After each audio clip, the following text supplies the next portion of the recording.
அருண் அனிருதனுடைய இயக்கத்தில் ரெடியாக இருக்க திரைப்படம் தான் அதிரடி. மலையாள திரைப்படங்களுக்கு எப்பயுமே தமிழ் சினிமாவில் ஒரு பெரிய வரவேற்பு இருக்கும். அதுவும் மிக முக்கியமாக இந்த படத்தில் ஒரு பக்கம் பெசில் ஜோசப் ஹீரோவாக நடிச்சிருக்காரு, இன்னொரு பக்கம் டொவினோ தாமஸ் இந்த படத்தில் வில்லனாக நடிச்சிருக்காரு. அண்ட் மிக முக்கியமாக நீங்கள் எல்லாரும் வீர தீர சூரன் படம் பார்த்துருப்பீங்க. அதில் ஆடியோ லான்ச்சில் ஒரு பொண்ணு பயங்கர ஜாலியாக பேசிகிட்டு இருந்தாங்க.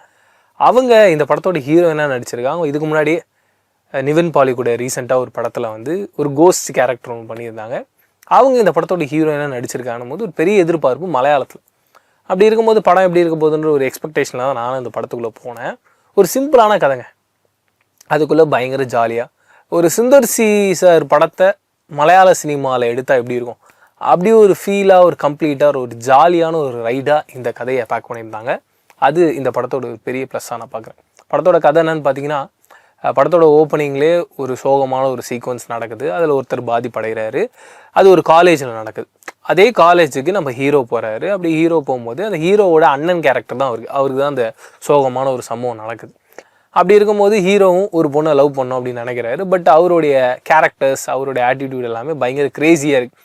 அவர் ஹீரோவாக பண்ணணும்னு நினைக்கிறாரு. பட் அங்கே நடக்கிற விஷயங்கள்லாம் அது காமெடியாக இருக்குது. அவர் பண்ணுறது அப்படி தான் இருக்குது. அப்படி சூழ்நிலையில் ஒரு கட்டத்துக்கு மேலே அவர் என்ன யோசிக்கிறாருன்னா, இந்த காலேஜில் ரொம்ப வருஷமாக கல்ச்சுரல்ஸ் நடக்காமல் இருக்குது, நாம் அந்த கல்ச்சுரல்ஸை நடத்துவோம், அது நம்ம அண்ணனுக்கு ஒரு பெரிய பூஸ்டாக இருக்கும், அது அவருடைய லைஃப்பை கம்ப்ளீட் பண்ணாமல் இருக்கும், அவர் ஏதோ அவருடைய லைஃப் அங்கேயே ஸ்டக் ஆகிடுச்சோ அப்படின்ற ஒரு இடத்துல இருக்கார். அதை நம்ம பிரேக் பண்ணணும்னு ஆசைப்பட்டு எப்படியாவது அந்த கல்ச்சுரல்ஸை நடத்தணும்னு மிகப்பெரிய ஒரு முயற்சி எடுக்கிறாரு. ஒரு கட்டத்துக்கு மேலே அந்த முயற்சி எந்த அளவுக்கு போகுது அப்படின்னா, அங்கே இந்த கதையை பொறுத்த வரைக்கும் மலையாளத்தில் மிகப்பெரிய ஒரு மியூசிக் பாடுறவராக இருக்கார் வினித் ஸ்ரீனிவாசன். அந்த சிங்கரை நான் வந்து கூட்டிகிட்டு வரேன் அப்படின்னு ஒரு ப்ராமிஸை பண்ணுறாரு. இது ஒரு பெரிய ஒரு மேஜிக்காக இருக்குது. எப்படி வினித் ஸ்ரீனிவாசன் நம்மக்கிட்ட வருவார்னும் போது சரி இவர் வர வச்சு காட்டுறேன் அப்படின்றது ஒன்று சொல்கிறேன்.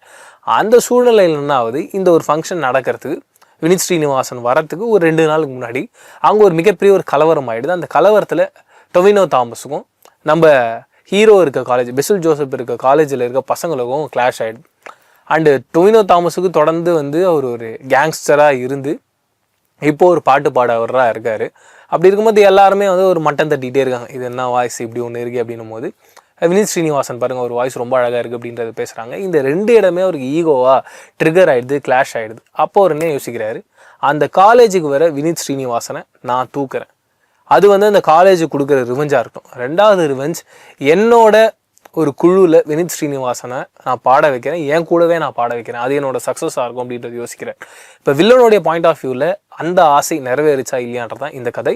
ஹீரோவுடைய பாயிண்ட் ஆஃப் வியூவில் அவருடைய காலேஜில் அந்த கல்ச்சரல்ஸ் கரெக்டாக நடந்ததா, வினித் ஸ்ரீனிவாசன் பாடினாரா இல்லையா, மிக முக்கியமாக அவங்க அண்ணனை அவருடைய லைஃப்பை மறுபடியும் ரீஸ்டார்ட் பண்ணுறதுக்கு அந்த ஒரு கல்ச்சரல்ஸ் நடக்கணும் அப்படின்னு ஆசைப்பட்டார், அது நடக்குதா இல்லையான்றதான் இந்த படத்தோட கதையார். இந்த படத்தோட ஃபர்ஸ்ட் ஹாஃபை பொறுத்த வரைக்கும் எனக்கு ரொம்ப சிம்பிளாக, ரொம்ப நார்மலாக அங்கங்கே லைட்டாக சிரிக்கிற ஒரு மூமெண்ட்ஸை கொடுக்குற ஒரு படமாக இருந்தது. இன்ட்ரோல் வரும்போது நான் யோசித்தேன், இந்த கதையில் ஒன்றுமே இல்லையே, இது எப்படி எல்லாரும் செலிப்ரேட் பண்ணுறாங்க. படத்தோட செகண்ட் ஹாஃபுக்கு அப்புறமா ஒன்று பண்ணுறாங்க பாருங்க. நான் சொன்னல, சுந்தர் சி சார் படத்தில் அந்த கிளைமேக்ஸுக்கு முன்னாடி ஒரு காமெடி ஒன்று ஆரம்பிப்பாங்க. அதாவது ப்ரீ கிளைமேக்ஸ்லேருந்து கிளைமேக்ஸ் வரைக்கும் வயிறுக்குள்ளுங்க நம்ம சிரிக்க வைப்பாங்க. ஏகப்பட்ட ட்விஸ்ட் அண்ட் டர்ன் இருக்கும். எப்படிப்பா இதெல்லாம் நடக்குமா அப்படின்னு யோசிக்க தோணும். ஆனாலும் நம்ம படமாக பார்க்கும்போது அதை நம்புவோம். அப்படி ஒரு மேஜிக் ஒன்று பண்ணுவாங்க. அதுவும் சுந்தர் சி சார் படத்தில் வந்து பயங்கர கிரேசியாக ஒன்று பண்ணுவாங்க. இதில் அந்த கிரேசினஸ் இருந்தது, ஆனால் அது ரியலிஸ்டிக்காக இருந்தால் எப்படி இருக்கும், அந்த ஒரு ட்ரீட்மெண்ட்டை அந்த கதைக்குள்ளே உட்கார வைப்போன்னு ஒன்று ஹேண்டில் பண்ணி ஒர்க் அவுட் பண்ணியிருந்தாங்க. அது இந்த கதையை செலிப்ரேட் பண்ண வச்சுது. அண்டு மிக முக்கியமான லைனாக நான் என்ன பார்க்குறேன்னா, ஒரு ஹீரோவாக இருக்கணும்னா கட்டுமஸ்தான ஒரு உடம்பு, அவன் பின்னாடி ஒரு 10 பேர் இருக்கணும் அப்படின்றதெல்லாம் கிடையாதுங்க. ஒருத்தன் ஹீரோவாக இருக்கணும்னா அவன் நினச்சது ஒன்று சாதிக்கணுன்றதுக்காக அவன் எந்த அளவுக்கு எக்ஸ்ட்ரீம் போகிறான், அவன் அதை சாதிக்கிறதுக்காக என்னென்ன முயற்சிகள்லாம் எடுக்கிறான். சப்போஸ் அவனால் அதை சாதிக்க முடியலனாலும் அவன் அந்த கதையில் ஹீரோ தான். அவன் அவ்வளோ தூரம் ஒர்க் பண்ணியிருக்கான்ல, அந்த உழைப்பு தாங்க முக்கியம் அப்படின்றத இந்த படத்தோட ஹீரோயின் அந்த ஹீரோடைய கண்ணில் பார்த்து அதுக்கப்புறம் அவங்க காதலில் விழுறது. ரியா தான் இந்த படத்தோட ஹீரோயின் நடிச்சிருக்காங்க. எப்படி இதுக்கு முன்னாடி படத்தில் சர்வம் மாயால் ரொம்ப பீஸ்ஃபுல்லாக, ரொம்ப அழகாக, ரொம்ப ப்ளசண்ட்டான ஒரு பர்ஃபார்மன்ஸை கொடுத்தாங்க, இந்த படத்துலேயும் அப்படி ஒரு பர்ஃபார்மன்ஸை கொடுத்துருக்காங்க.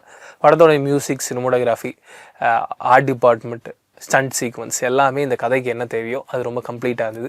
டொவினோ தாமஸ் சொல்லவே வேணாம், அவருக்கு எப்படி ஒரு கேரக்டர் கொடுத்தாலும் மனுஷன் வேறு மாதிரி ஒரு பர்ஃபார்மன்ஸ் ஒன்று பண்ணுவார். இந்த படத்துலையும் அப்படி ஒன்று பண்ணியிருக்காரு. எனக்கு இந்த படத்தோட டேரக்டர் டச்சாக இது ரொம்ப பிடிச்சிருந்தான். படம் முடிஞ்சதுக்கப்புறம் மறுபடியும் என் கார்டுக்கு வந்ததுக்கப்புறமா ஒரு சீக்வன்ஸ் ஒன்று இருக்குது. அந்த சீக்வன்ஸில் வில்லன் பாட்டு பாடுறாரு. அங்கேயும் வந்து எப்பயுமே நம்ம ஒன்று என்ன யோசிப்போம், அவர் நல்லா பாட ஆரம்பிச்சிட்டார் அப்படின்னு ஒன்று யோசிப்போம். அப்படி இல்லாமல் அவர் மறுபடியும் பழைய மாதிரியே பாடுறாரு அப்படின்னும் போது ஆடியன்ஸ் முகத்தில் கடைசி வரைக்கும் ஒரு சிரிக்க வச்சுக்கிட்டு என்னப்பா இது பயங்கர ஜாலியாக இருந்துச்சுல அப்படின்னு அந்த ஒரு தாட் ப்ராசஸ்க்குள்ளேயே இந்த படத்தை பண்ணியிருந்தாங்க. அது கடைசி வரைக்குமே சக்ஸஸ் ஆகுது. அதுதான் இந்த படத்தோட வெற்றியாக நான் பார்க்குறேன்.